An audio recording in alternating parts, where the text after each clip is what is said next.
2월 21일 법률방송 로투데이 시작하겠습니다. 첫 소식입니다. 분원만 360개가 넘는 거대 불교 도량 이사장 스님이 여직원을 성추행해서 대법원에서 유죄 확정 판결을 받았습니다. 서울 종로구 안국동 선학원 얘기입니다. 그런데도 선학원 재단법인 이사회는 이사회를 열어 이사장 스님의 사직서를 반려하고 계속 이사장직을 수행하게 해 물의를 빚고 있습니다. 도대체 선학원에선 무슨 일이 벌어지고 있는 걸까요? 관련 가처분 소장을 장한지 기자가 단독 입수했습니다. 서울 종로구 안국동에 위치한 불교 도량 선학원입니다. 일제의 사찰령에 대항해 한국 불교 선맥의 정통을 잇겠다며 1921년 설립된 유서 깊은 도량입니다. 스스로 대한불교 조계종의 뿌리라고 자부하는 선학원은 전국의 분원만 360개가 넘을 정도로 규모도 상당합니다. 민족 불교의 전통과 선맥을 지켜야 된다. 그래서 일제의 사찰령에 대항하여 설립된 단체입니다. 1950년대에는 선학원에서 정담 스님을 중심으로 해서 정화운동이 전개돼서 오늘날 대한불교 조계종이 이제 탄생이 되었습니다.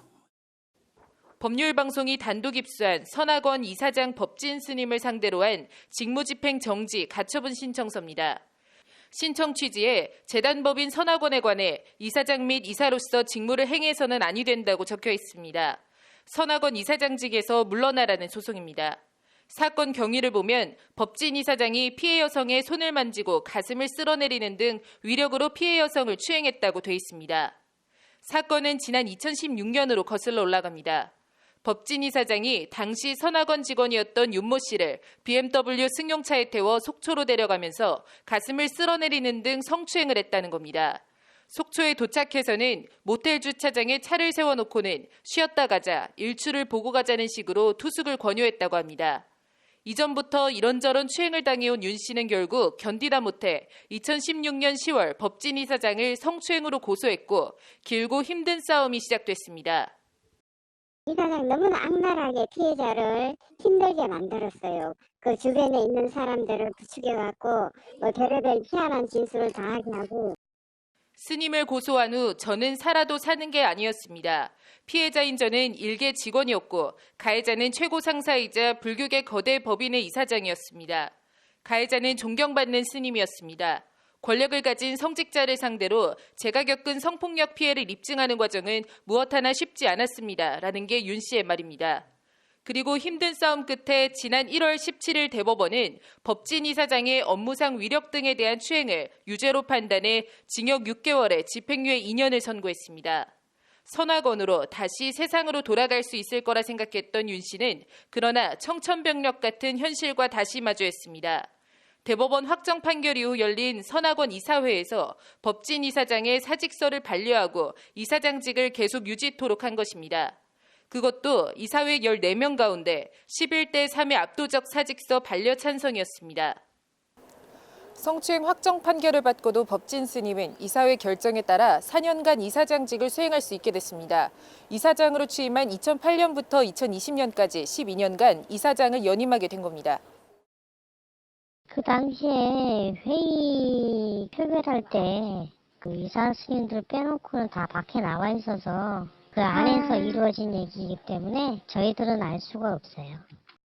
대한불교 조계종은 법진 이사장이 이미 조계종 승적을 박탈당했기 때문에 관여하고 싶어도 관여할 수 없다는 입장입니다. 선학원에 소속되어 있는 스님들에 대해서는 대한불교 조계종 정법에 따라서 관여를 할 수는 있는데 이사장 법진 스님은 조계종에서 멸빈을 했기 때문에 조계종 스님이 아니에요.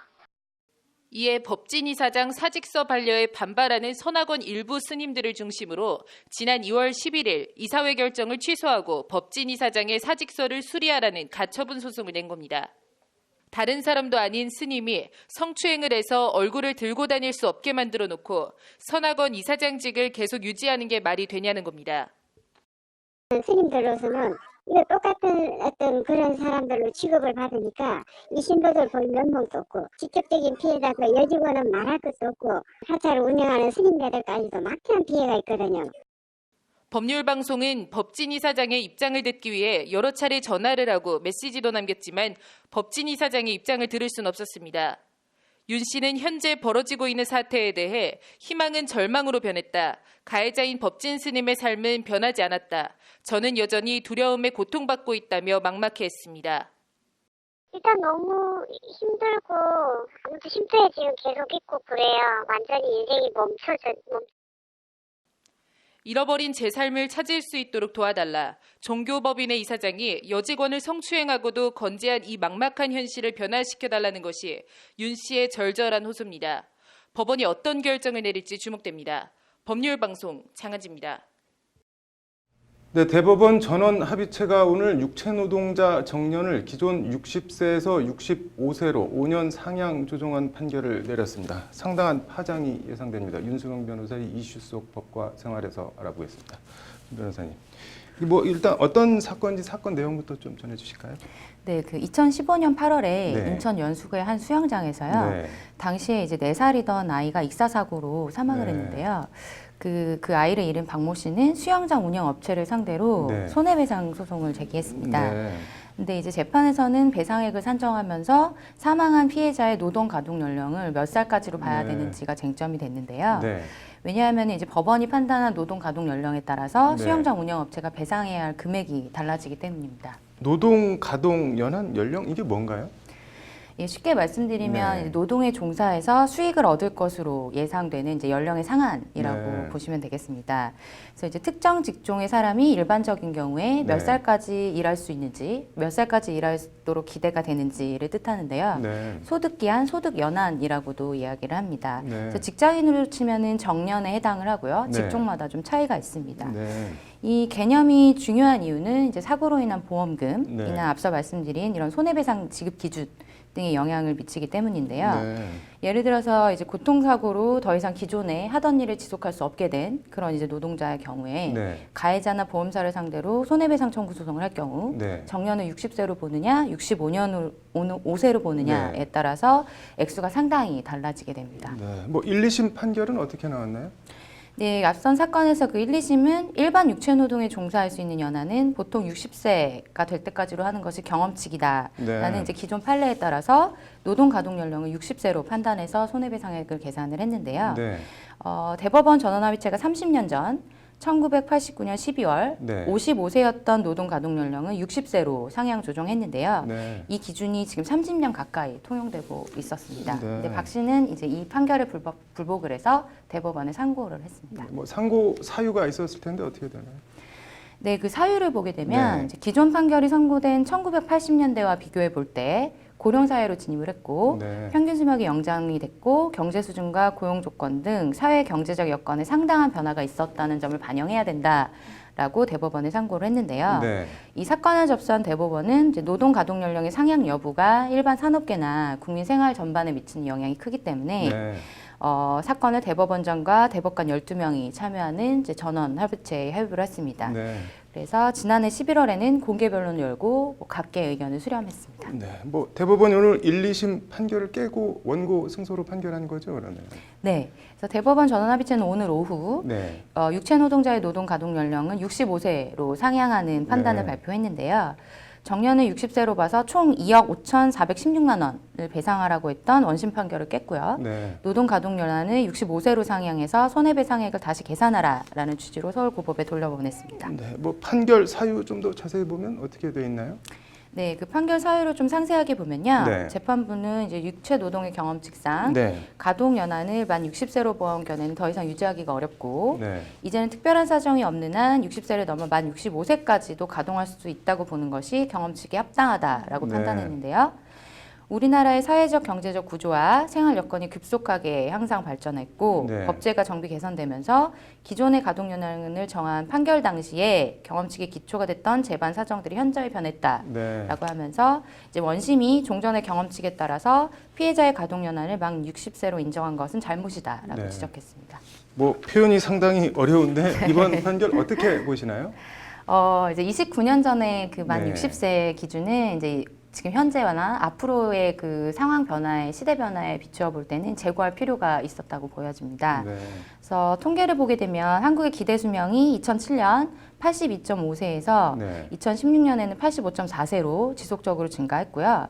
2010년에는 평균 수명이 네. 남자 77.2세, 여자 84세에 이르렀습니다. 네. 그리고 실제 은퇴 연령도 2011년에서 2016년으로 보게 되면 남성이 72세, 네. 여성이 72.2세로 OECD 국가 중에 높은 편인데요. 네. 이런 통계를 보게 되면 이제 한국 사회가 과거에 비해서 고령화됐고 노동을 하는 이제 네. 생산 연령 인구도 많이 높아졌다라는 네. 현실을 보여주는데요. 이를 종합해 보면은 60세 이상 넘연이 노동에 많이 네. 종사하고 있는 현실이다라는 걸 볼 때 이번 판결은 이제 우리 사회의 여건을 반영한 합리적인 판단이라고 보여집니다. 뭐 파장이 상당할 것 같은데 어떤가요?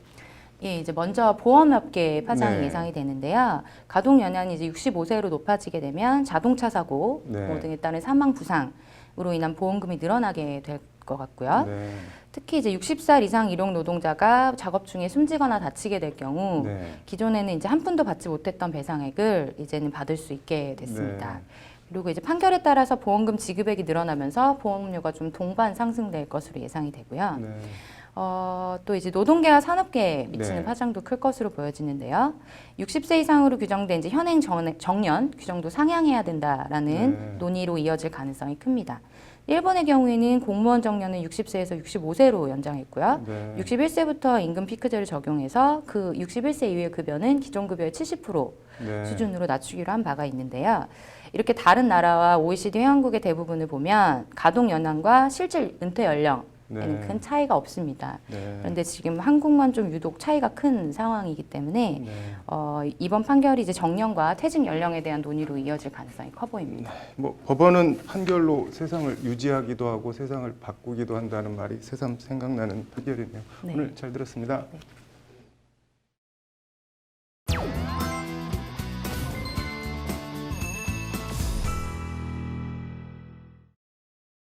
청와대가 4월 11일 상해 임시정부 수립일을 임시공휴일로 지정하는 방안을 추진한다고 밝혔습니다. 앞서 정부는 그제 열린 국무회의에서 5월 11일을 동학농민혁명 국가기념일로 지정하는 안건을 의결했습니다.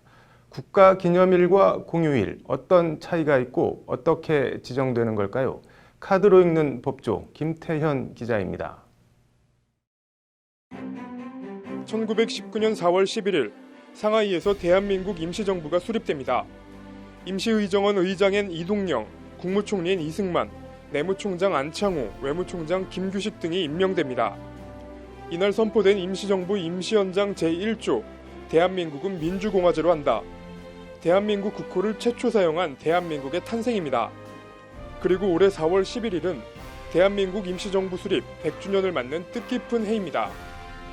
이에 청와대는 어제 대한민국 임시정부 수립의 역사적 의미를 국민과 함께 생각하려는 취지로 오는 4월 11일을 임시공휴일로 지정하는 방안을 검토하고 있다고 밝혔습니다. 앞서 그제 정부는 국무회의를 열고 동학농민혁명의 역사적 가치와 의미를 재조명하기 위해 동학농민군이 황토현 전투에서 대승을 거둔 5월 11일을 국가기념일로 지정했습니다. 국가기념일과 공휴일은 어떻게 다르고 어떻게 지정하는 걸까요? 국가기념일과 공휴일 모두 관련 규정에 따라 국무회의 의결과 대통령의 재가로 확정됩니다. 식목일과 근로자의 날, 어린이날, 어버이날, 현충일, 국군의 날 등 현재 국가기념일은 모두 49개에 이릅니다. 4월 11일 대한민국 임시정부 수립일도 이 49개 국가기념일에 포함되어 있는 상태입니다. 그러나 모든 국가기념일이 공휴일, 이른바 빨간 날은 아닙니다. 관공서의 공휴일에 관한 규정에 따르면 3.1절과 광복절, 개천절, 한글날 이렇게 4개의 국경일이 공휴일로 지정돼 있습니다. 그 외 부처님 오신 날, 어린이날, 현충일, 크리스마스도 공휴일입니다. 그리고 규정은 기타 정부에서 수시 지정하는 날도 임시 공휴일로 지정할 수 있도록 하고 있습니다. 절차적으로는 인사혁신처가 임시정부 수립 임시공휴일 지정 안건을 국무회의 상정하고 국무회의 의결을 거쳐 문재인 대통령이 재가하면 확정됩니다. 대한민국 임시정부 임시연장 제1조 대한민국은 민주공화제로 한다. 대한민국 헌법 제1조 1항 대한민국은 민주공화국이다. 원래 4월 13일을 임시정부 수립일로 기념해왔던 정부는 지난해 임시헌정 선포 의미와 취지를 감안해 4월 11일을 임시정부 수립 기념일로 바꿨습니다. 임시정부 수립 100년, 이번 공휴일 지정 취지를 계기로 다시는 이른바 건국절 논란이 되풀이되지 않기를 바라봅니다. 유구한 역사와 전통에 빛나는 우리 대한민국은 3.1운동으로 건립된 대한민국 임시정부의 법통과 불의에 항거한 4.19 민주 이념을 계승하고 대한민국 헌법 전문은 대한민국의 법통이 임시정부에 있음을 명시하고 있습니다. 법률방송 카드를 읽는 법조 김태현입니다. 네, 이어서 법조계 소식 전해드리겠습니다. 법원행정처가 올해부터 사법행정 축소를 위해 전국 수석 부장판사 회의를 개최하지 않기로 했습니다. 법원은 각종 현안이나 안내사항은 법원행정처 내부통신망 코트넷을 적극 활용할 계획입니다. 송기호 변호사가 세월호 관련 대통령 지정 기록물로 지정된 문건들을 공개해달라며 낸 소송에서 항소심 재판부가 원고 승소 판결한 1심 판결을 깨고 원고 패소로 판결했습니다. 국민권익위원회 중앙행정심판위원회가 외부 위탁한 사내 카페 직원도 본사와 임금 목적의 근로관계가 성립한다면 장애인 고용부담금 산정 시 사업주는 수탁업체가 아닌 본사로 봐야 한다는 행정심판 결정을 냈습니다. 국가인권위원회는 내일 국회의원회관에서 유엔 인종차별 철폐위원회 등과 정책 간담회를 열고 한국 사회에서 인종차별 철폐 협약이 실질적으로 구현될 수 있는 방안을 논의합니다. 2월 21일 법률방송 로투데이 마치겠습니다. 시청해주셔서 감사합니다.